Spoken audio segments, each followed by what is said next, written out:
Hey, Marshall, how are you? Good. How are you doing? I'm doing well. Good to see you.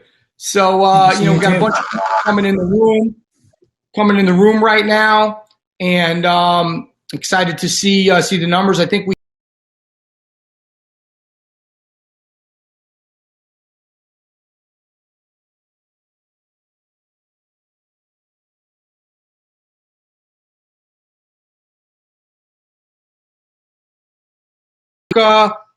we got Munrith from Australia, really awesome. We got Italy. We got everybody from around the world. Arlen from New Jersey. Hey, why don't everybody key in and let us know where you're from? Toronto, fantastic. Long Beach, oh man, it's got to be a lot nicer in Long Beach than it is in upstate New York right now, believe me. Or Canada for that matter, right? That's right. Houston, Yes. Brazil, UK, Liverpool. Oh my gosh, welcome everybody. It's amazing. We hit this pandemic, and we're in a world now where we're sort of getting together from all over the world in this virtual space.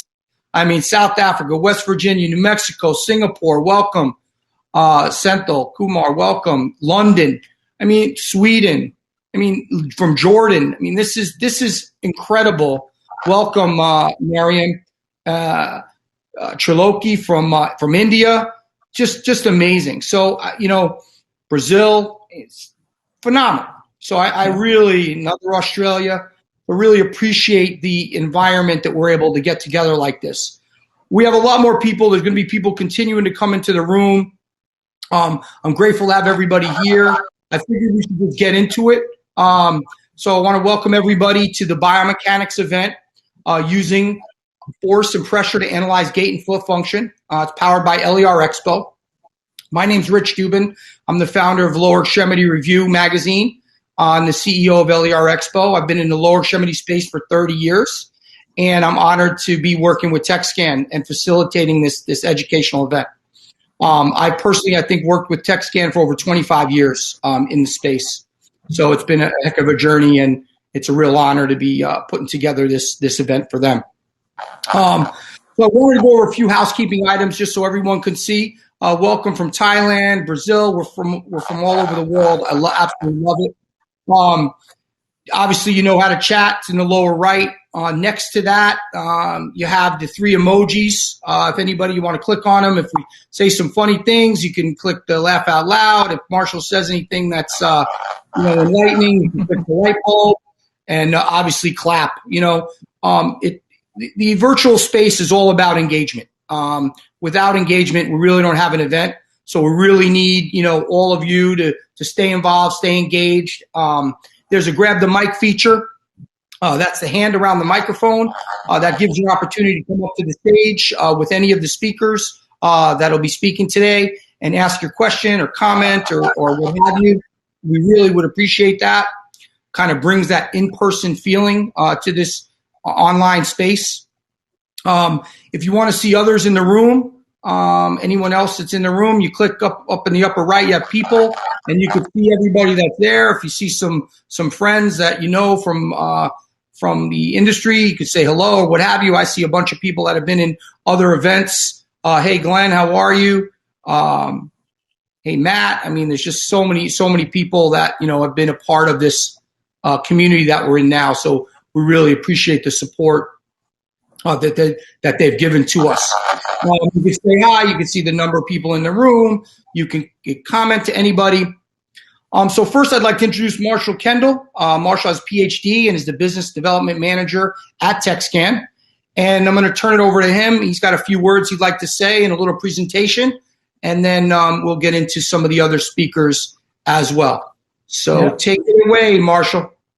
Thank you very much, Rich. Thank you again to Rich for helping and put this together. I think it's going to be a great event. Hopefully, we're going to have we do have some great speakers on board. What I'm going to do to start is to get us going is to really just look at do a quick overview and maybe take 10 or 12 minutes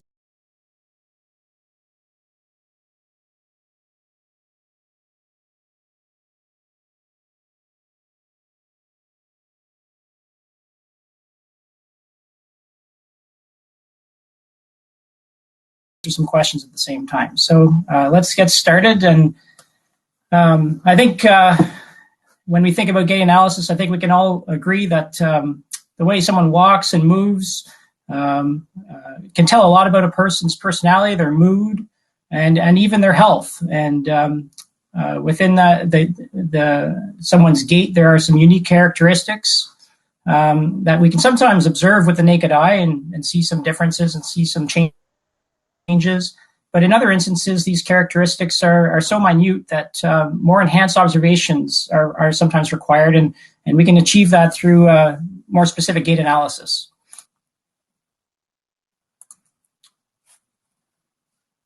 There are numerous definitions that have been derived for gait analysis. I think if we look at all the textbooks, there's always a different definition that might pop up. But in a general sense, gait analysis is defined as the objective analysis of the human or animal locomotion in order to understand the underlying anatomical explanation of their movement.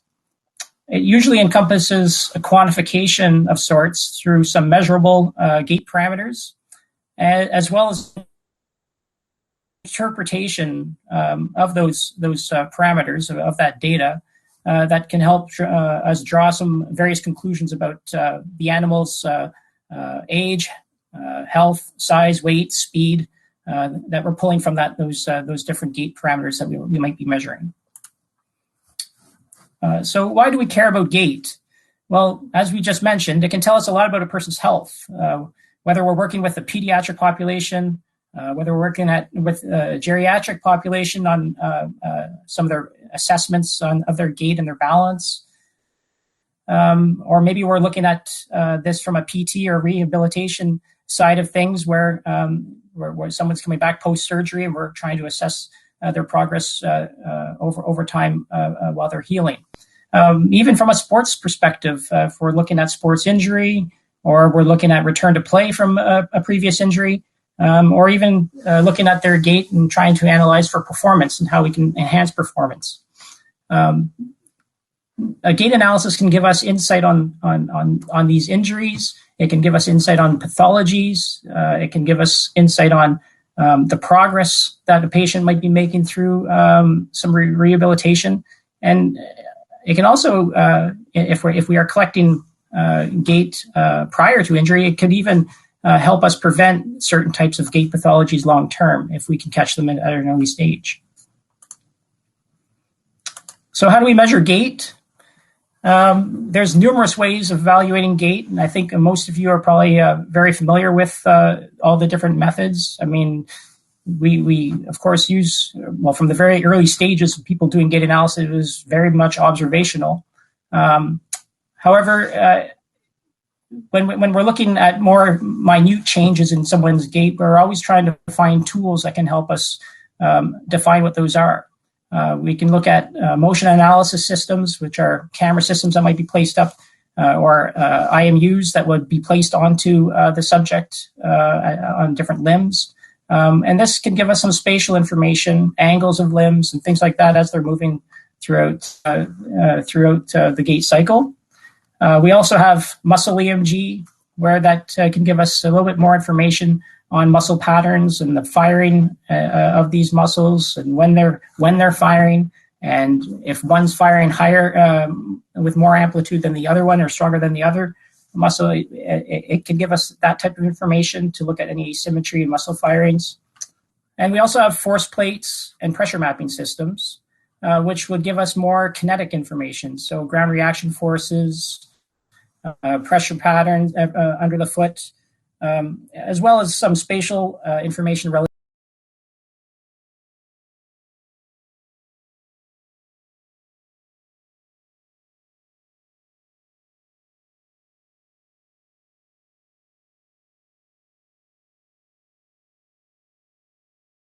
develop pressure mapping tools. We're going to focus a little bit more on the pressure mapping side of things, but this does not minimize the usefulness of the other types of systems that we just went over here: motion analysis, EMG, and IMUs. So today, with the 3 talks that we're going to have after this one, I just wanted to highlight some of the systems that we're going to be that you'll hear about. The first one is our F-scan system, which is our in-shoe product that has sensors that go right inside the footwear. And this would provide some dynamic pressure information, some force versus time information inside the shoe, as well as some timing information throughout someone's gait cycle. The second would be, this is an HR mat, where it's a floor mat solution, which essentially is geared towards a single step. If you're familiar with force plates, it's relatively the same size, providing a vertical force component and pressure distribution under the foot. And it's ideal for patients or, I guess, researchers who might be working with patients who may not be able to have equipment on them or tools on them during their gait cycle. So this would be something that they could walk over and give some information on the gait patterns.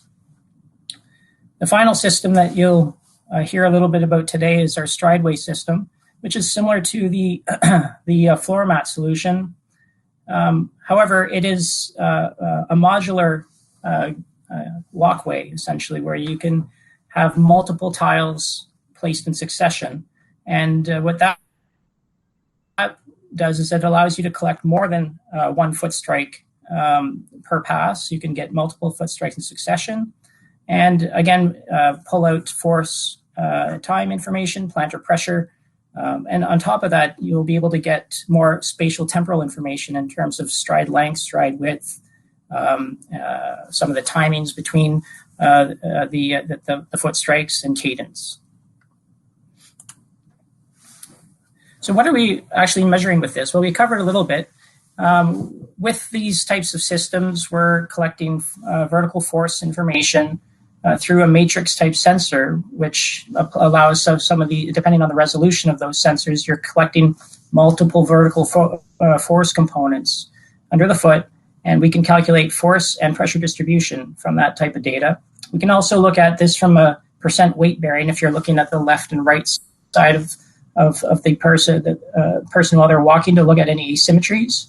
And of course, because we're collecting so many points of force, we can also calculate center of force during the gait cycle. Some of the more kinematic parameters are the stance time, the stride length, the spatial temporal. These are all information that we can collect with some of the longer walkways, strideways that we have.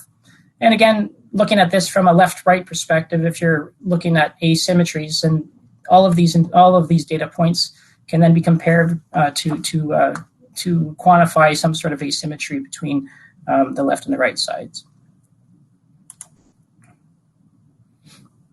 Again, just to highlight a couple of areas that these types of products are useful in the pediatric evaluation. We're working with young children, looking at gait pathologies and maybe looking at gait retrainings, geriatric assessments. Again, trying to enhance stability while walking. This is another area that more of a strideway might fit into. Our PT rehab area as well, looking at pre and post injury and the progress throughout the rehab procedure and protocols. And then sports performance is an area that we could look at from, again, an injury perspective, a return to play perspective, and of course, trying to enhance performance. On the pediatric evaluation side, we can look at this as looking at to quantify gait dysfunction, looking at this from a standpoint of evaluating treatment efficacy. We're always looking at this maybe you can look at it from an asymmetry side, right versus left. In particular, comparing loading patterns, force versus time curves. You can look at weight bearing percentages. And we can also look at stance time for the different phases of the gait cycle. On the geriatric assessment side, we can, again, quantify gait. The nice thing with the Strideway is it will also, if they're walking with a walker, as you see here, you'll see the walker on the actual recording. However, the software won't select those points in the data analysis. It automatically screens them out so that we're not taking that into account while they're walking. Of course, if you wanted to know how much force was being placed on there, you could select a box or put a box over those to get that type of information. But looking at this quantifying of gait is one aspect. But if we wanted to look at fall risk, you can use that center of force data to try and look at how stable that is, and also use this type of equipment to look at the evaluation of your rehabilitation program. In the PT rehab, looking at maybe a single mat, for instance, maybe you could use the Strideway as well, but even looking at this from an asymmetry side. So if they're maybe post a knee surgery, an ACL replacement of some sort, we could be looking at asymmetry between the left and the right and looking at that progress over time. And maybe there's a high discrepancy between the left and the right side, which would be expected, but over time you would expect that more as the patient became a little stronger, that stability and that asymmetry be reduced, or increased stability, reduced asymmetry. Looking at load patterns again, force versus time. We can look at the percent weight bearing, and then if in a gait situation, look at the stride changes as they become progress through their rehab program. On the sports performance side of things, we can